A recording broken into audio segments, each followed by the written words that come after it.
Shalom. Shalom. Selamat siang semua. Selamat siang, Bu. Apa kabar? Baik, Ibu. Oke, hari ini sebelum memulai pembelajaran coding dan kecerdasan artifisial, saya minta salah satu dari kalian untuk membawakan kita dalam doa. Silakan. Ada yang mau berdoa? Silakan di tempat aja. Syukuran dan berkenan seluruh ulama gereja yang juga berbakti. Tuhan Yesus pada baik kesempatan siang ini kami mengucap syukur dan berterima kasih untuk waktunya kami kami bagi kami semua dan kesempatan siang ini Tuhan kami akan belajar kami mohon menjualkan hal itu Tuhan Tuhan kepada kebenaran dari kami agar apa akan dipelajari dari buku yang dapat mengingat nantinya dan menjadikannya sebagai bekal untuk kami dari kehidupan kami di masa depan dan dari Tuhan. Amin. Terima kasih. Ya, selanjutnya hari ini ada yang tidak masuk, ada yang sakit, Ada yang lulus kelas. Siapa yang tidak masuk hari ini? Setelah Putri dan Yakub Hendrik. Jadi 2 orang ya. Ya, Ada yang bolos? Tidak ada? tidak ada. Oke. Ya, kita lanjut hari ini, yakni kita akan belajar. Sekali lagi saya ulangi, mata pelajaran coding dan kecerdasan artifisial.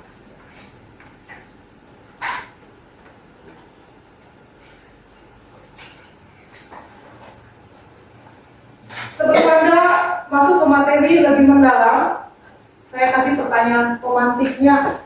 Kamu lihat apa? Kucing. Kalau di komputer, dia tidak tahu kalau itu kucing. Ya kan? Ya. Maka kecerdasan artifisial akan memberikan instrumen yakni data untuk bisa dia kenal apakah ini kucing, ya kan? Berarti secara otomatis dia harus dideteksi sedemikian rupa untuk mengenal, komputernya kenal apakah ini kucing.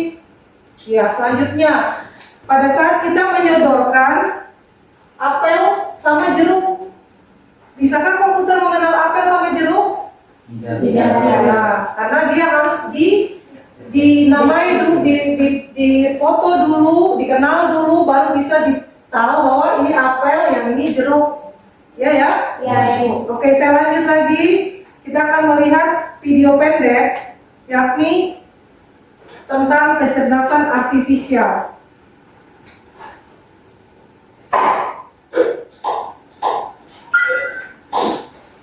Apa hal pertama yang muncul di pikiranmu ketika mendengar kata AI atau kecerdasan buatan? Apakah AI jahat seperti di film-film Hollywood? AI jahat atau itu AI hanyalah hayalan pembuat film saja ya. Namun sebenarnya AI sudah merupakan kenyataan dalam kehidupan sehari-hari kita. Kalian sering loh menggunakan AI? Ketika buka handphone, fitur fingerprint atau face unlock menggunakan AI untuk dapat mendeteksi sidik jari atau wajah kalian dengan lebih cepat. Rekomendasi musik atau film di aplikasi streaming, iklan produk pada e-commerce, rekomendasi dari virtual assistant seperti Google Assistant atau Siri, juga menggunakan AI untuk mempelajari dan menyesuaikan dengan aktivitas yang biasa kalian lakukan. Lalu, apa itu AI? AI atau Artificial Intelligence atau kecerdasan buatan adalah sistem yang memungkinkan mesin atau komputer untuk berpikir, belajar, dan melakukan tugas seperti manusia. Istilah AI muncul pada tahun 1956 dalam konferensi Delft yang diinisiasi oleh John McCarthy, seorang ilmuwan komputer asal Amerika Serikat. Di antaranya ada 4 teknik dasar pada AI, yaitu searching, reasoning, planning, dan learning. Searching adalah teknik menemukan langkah-langkah yang sistematis untuk mencapai suatu tujuan atau solusi. Contohnya AI pada Google Maps. Reasoning adalah teknik menarik kesimpulan berdasarkan fakta-fakta yang ada. Contohnya AI pada aplikasi pendiagnosa penyakit. Planning adalah teknik memecah masalah kompleks ke dalam sejumlah operasi yang lebih sederhana. Contohnya AI pada mesin perakitan kendaraan. teknik mengajarkan pola-pola data untuk memperoleh pengetahuan. Contohnya AI pada sistem mobil tanpa pengemudi. Oke, gimana? Dari video yang tadi, berarti secara otomatis tujuan pembelajaran kita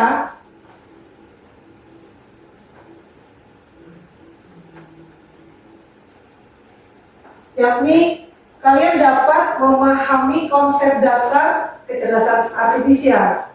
Kemudian yang kedua, kalian juga dapat menjelaskan cara kerja kecerdasan artifisial. Dan yang ketiga, yakni kalian juga bisa menggunakan kecerdasan artifisial secara tepat dan bertanggung jawab dengan memperhatikan aspek etika dan dampak sosial penggunaannya. Itu adalah tujuan pembelajaran kita di hari ini. Bagaimana, masih bisa semangat? Oke, semangat ya.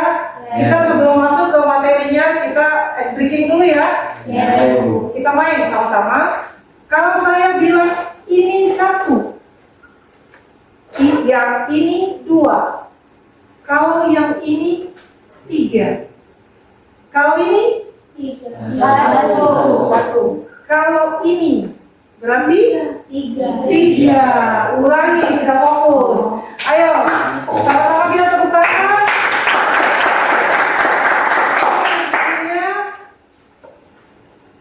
Ini 1, perhatikan pertanyaan. Ini 1, yang ini 2, kalau yang ini 3, kalau yang ini 3, ini 1, yang ini 2.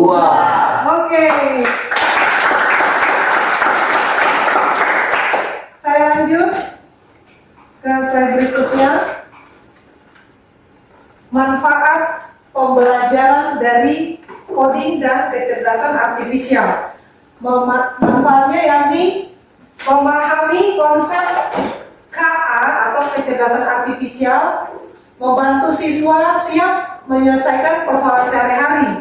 Yang kedua, menjelaskan cara kerja AI atau kecerdasan artifisial, membuat siswa lebih kritis terhadap teknologi. Dan yang ketiga, menggunakan AI dengan bijak, menumbuhkan sikap tanggung jawab dan etis. Lanjut ya.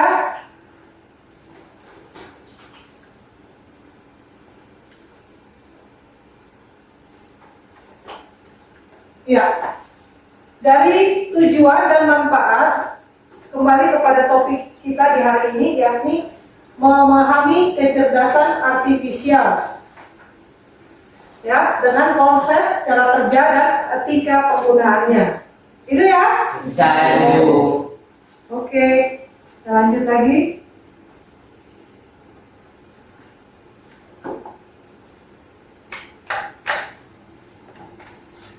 Seperti tadi pada video, di tulisan saya, yakni apa itu kecerdasan artifisial?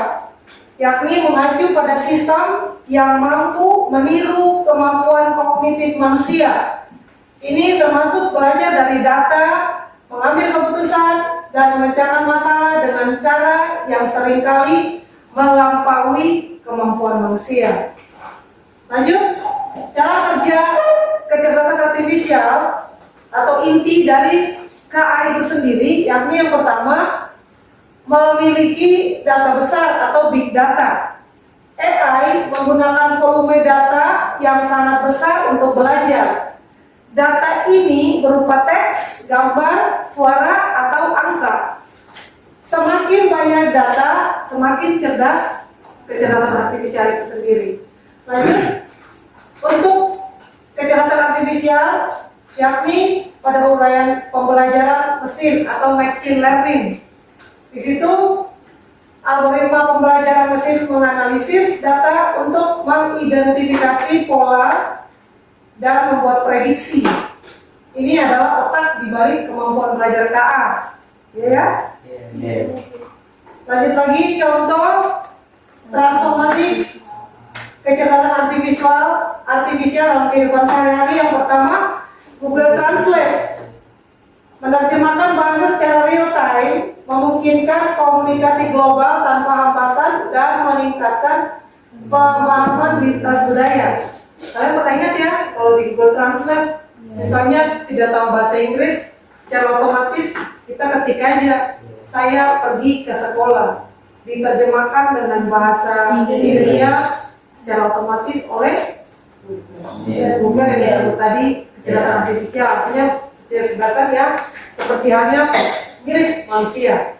Oke, lanjut contoh yang berikutnya, yakni diagnosis medis pada kecerdasan artifisial.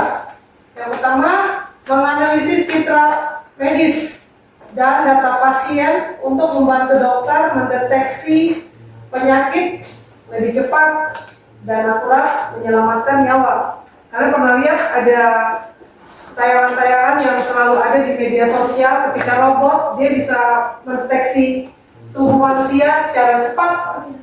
Berarti itu dia punya kemampuan AI-nya seperti yang pembelajaran kita hari ini. Lanjut ke otomatisasi industri.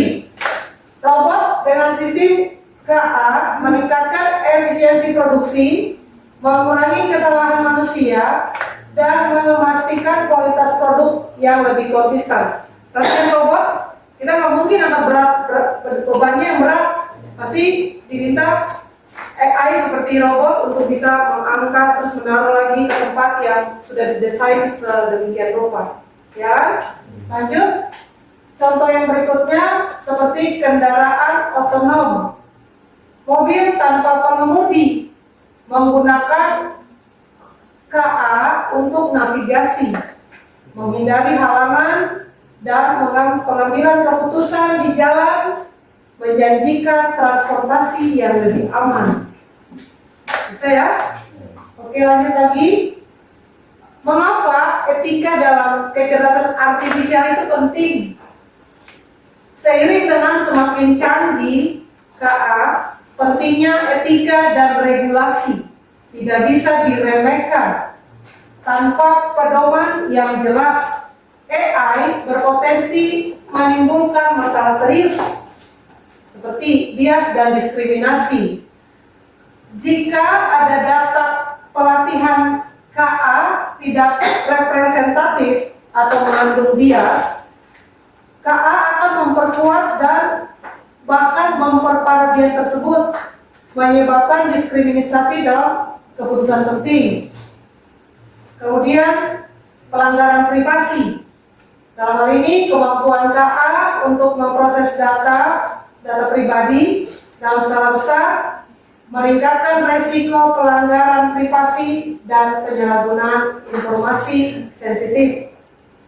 Kemudian dampak sosial negatif, pengangguran massal akibat otomatisasi dan ketimpangan akses terhadap teknologi canggih dapat memperlebar jurang sosial jika tidak diantisipasi. Mungkin tahun 2040 atau 2050 kita tidak lagi bisa kerja, karena yang kerja itu robot semua yang kerja, ya kan? Ya. Memastikan AI dikembangkan dan digunakan secara etis adalah kunci untuk memaksimalkan manfaatnya sambil meminimalkan resikonya. Contoh sederhana seperti kita diminta untuk memotret, kemudian wajah kita edit nih. AI diminta AI disuruh mengedit wajahnya, ada bagian sebelah matanya tuh agak besar, satunya kecil. Berarti kalau seumpamanya bisa terjadi pelanggaran privasi, benar ya? Kalau orang yang tersebut, misalnya dia punya tubuh bentuknya, kemudian kita kirim ke orangnya, itu anggap saja kita sudah melecehkan ya. Jadi dalam melakukan dalam mengerjakan mengerti tentang KA, kita mesti tahu etika-etika yang dipergunakan. Bisa ya? Bisa. Oke, lanjut. Prinsip-prinsip etika kecerdasan artifisial. Yang pertama, keadilan dan tidak diskriminatif. AI harus dirancang untuk memperlakukan semua individu dan kelompok secara adil, menghindari bias yang dapat merugikan atau mendiskriminasi berdasarkan ras, gender, usia, atau faktor lainnya. Kemudian prinsip berikutnya, transparansi dan akuntabilitas. Pengguna harus memiliki kemampuan untuk memahami bagaimana AI mengambil keputusan. Pengembang dan penyedia AI harus bertanggung jawab atas dampak dari sistem yang mereka ciptakan. Lanjut lagi, prinsip etika berikutnya yakni privasi dan keamanan data. Di sini pengumpulan, penyimpanan, dan penggunaan data pribadi oleh AI harus mematuhi standar privasi yang ketat. Data harus aman dan dari akses yang tidak sah atau penyalahgunaan. Kalau yang seperti ini, kalian semua pasti punya akun ya. Nanti harus dilindungi, dijaga, jangan sampai ada orang yang suka nge-hack terus menampilkan sesuatu yang membuat kita sedih. Jadi etika-etika ini harus kita jaga ya. Oke, lanjut. Prinsip berikutnya yakni keselamatan dan keamanan. Di sini sistem AI harus dirancang untuk beroperasi dengan aman dan dapat diandalkan, meminimalkan resiko bahaya fisik, psikologis, atau finansial bagi manusia dan lingkungan. Bisa prinsip-prinsip etika kerja kecerdasan artifisial ini bisa kalian terapkan jika kalian sudah belajar cara menggunakan AI atau kecerdasan artifisial ini secara lebih tepat. Oke, kita lanjut lagi. Sekarang dari apa yang sudah saya jelaskan tadi, kita akan belajar mengenal AI atau kecerdasan artifisial lewat komputer yang kita pakai di siang ini ya. Saya bagi kelompoknya dahulu menjadi 3 ya, 1, 2, 3. Bisa ya? Oke, di sini ada LKPM yang nanti kalian kerjakan ya. Saya bagi, bentar.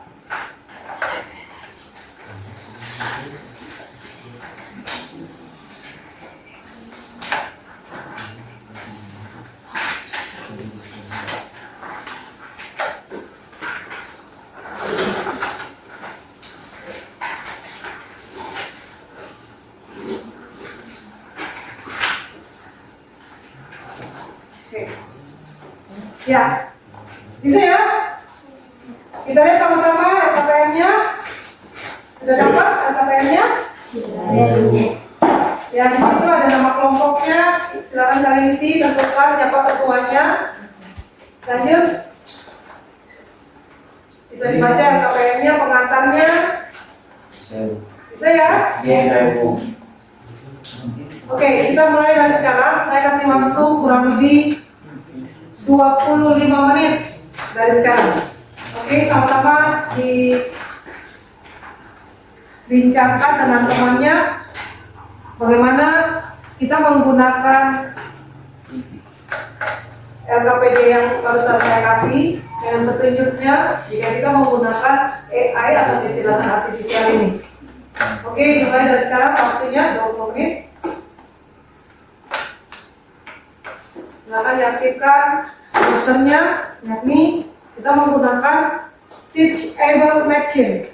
Diaktifkan ya, aplikasinya tolong diaktifkan dari Google.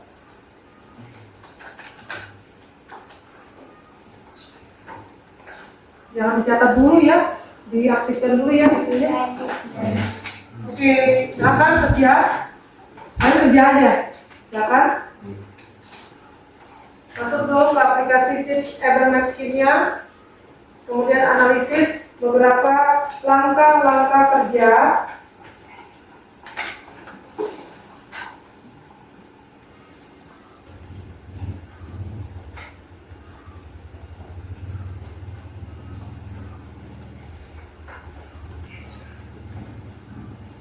Ya, benar.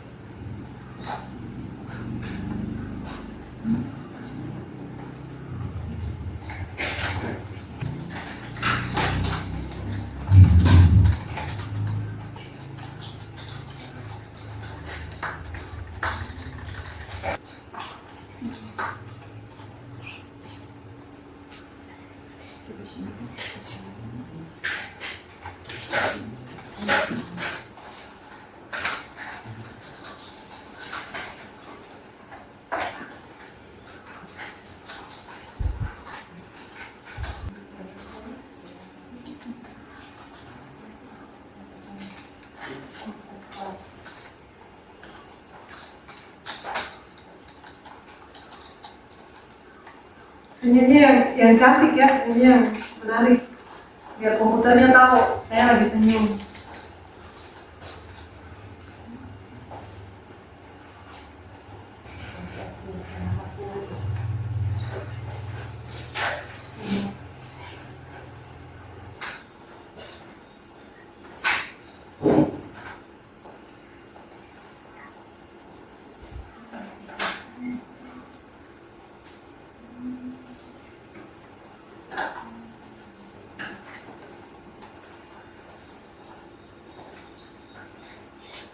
Gunakan tombol add class untuk menambah ya.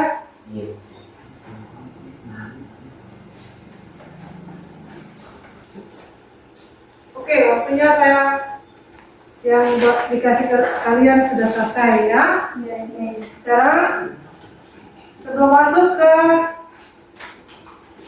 mempresentasikan hasil, kita semangat dulu. Semangat tidak? Semangat ya? Oke. Kalau saya bilang selamat pagi, tepuknya sekali. Kalau saya bilang selamat siang, tepuknya 2 kali. Kalau saya bilang selamat sore, tepuknya 3 kali. Kalau saya bilang selamat malam, berarti tidak tepuk. Oke, sudah bisa? Fokus? Fokus, Ibu. Mulai ya. Selamat siang.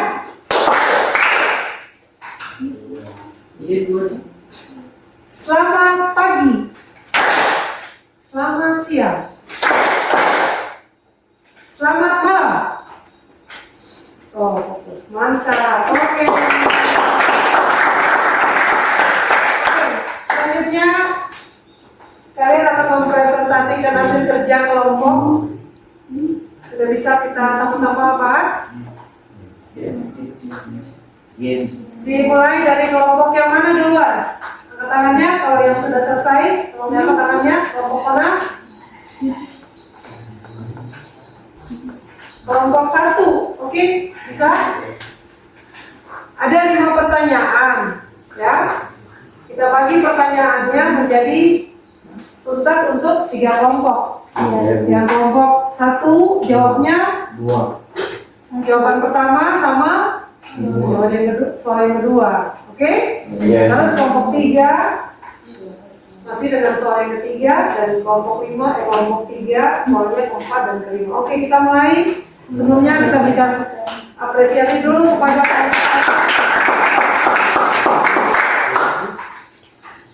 yang pertama, apa 2 kategori yang kamu latih hari ini? Jawabannya kamu memiliki 2 kategori, yaitu tersenyum dan tidak tersenyum. Yang kedua, bagaimana AI belajar mengenal gambar? Jawabannya, AI belajar dengan cara menganalisis banyak gambar contoh yang kita berikan. Setiap gambar diproses setiap kategori, semakin banyak data yang diberikan, semakin baik AI mengenali pola tersebut. Sekian dan terima kasih. Oke. Sudah bisa diterima? Oke. Lanjut ke kelompok 2, yakni soal nomor 3. Silakan. Soal yang ketiga itu, apa yang terjadi jika pencahayaan atau posisi kamera berubah? Jawabannya yaitu, jika pencahayaan atau posisi kameranya berubah, AI mungkin sulit mengenali gambar dengan benar karena kondisi pengambilan gambar berbeda dengan data latih. Hal ini menunjukkan bahwa AI sangat bergantung pada konsistensi data yang digunakan saat latihan. Sekian dan terima kasih. Soal yang keempat yaitu, menurut kamu mengapa penting melatih? AI dengan data yang banyak dan bervariasi? Jawabannya itu penting agar AI dapat mengenali objek dalam berbagai kondisi atau cahaya, sudut, latar belakang, dan lain-lain. Soal yang kelima yaitu sebutkan 2 contoh penggunaan AI yang kamu temui dalam kehidupan sehari-hari. Yang pertama itu mengenali wajah pada smartphone untuk membuka kunci layar. Yang kedua itu rekomendasi video di YouTube berdasarkan tontonan sebelumnya. Sekian dan terima kasih. Kita akan masuk pada slide berikutnya.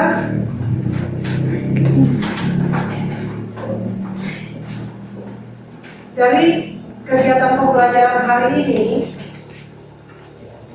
ya, sama-sama kita merefleksikan bahwa dampak positif dan negatif dari AI serta etika penggunaannya. Bisa ya? Apakah AI dapat menggantikan manusia sepenuhnya? Tidak. Oke, dari ketiga pertanyaan yang saya tampilkan di layar, bisa kita ulangi? Kalau dampak positifnya apa? Dampak negatif yaitu kehilangan pekerjaan, bias, dan masalah privasi. Apakah AI dapat menggantikan manusia sepenuhnya? Jawabannya? Tidak. Mengapa? Karena AI dapat mengidentifikasi manusia, emosi, dan empati dalam mengambil keputusan. Oke, terima kasih untuk refleksinya. Selanjutnya kita ada dalam asesmen akhir.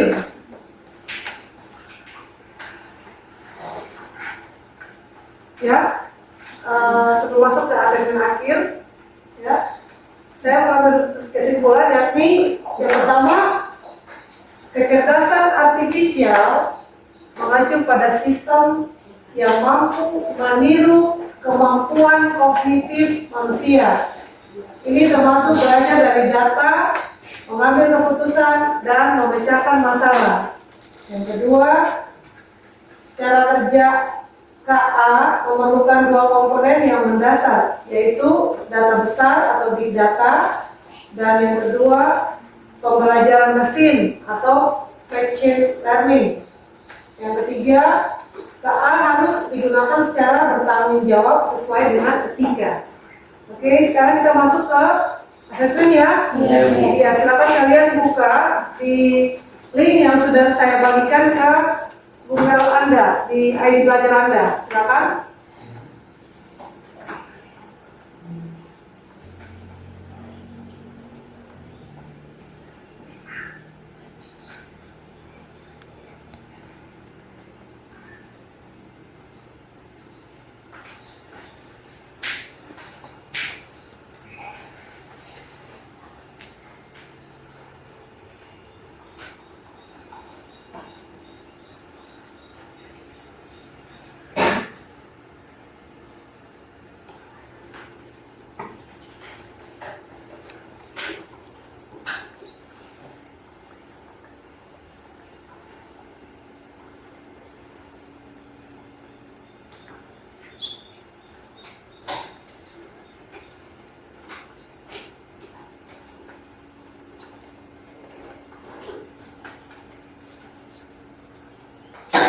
Oke, semua sudah bisa melihat hasilnya.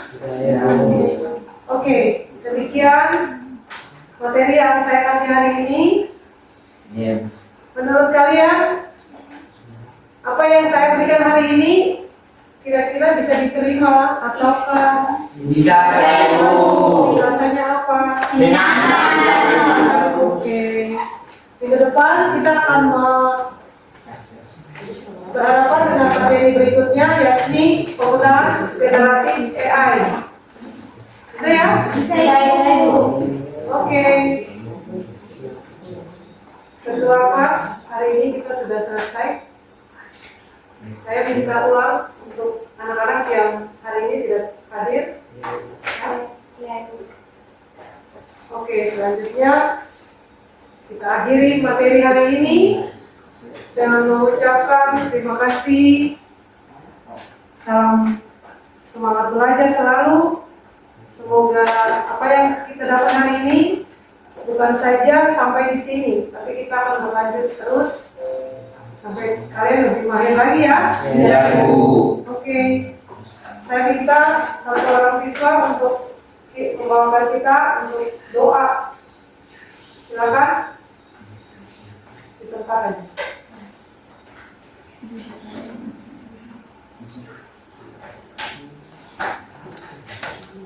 Ibu guru yang saya sebelum kita mendengar doa ini mari kita berdoa.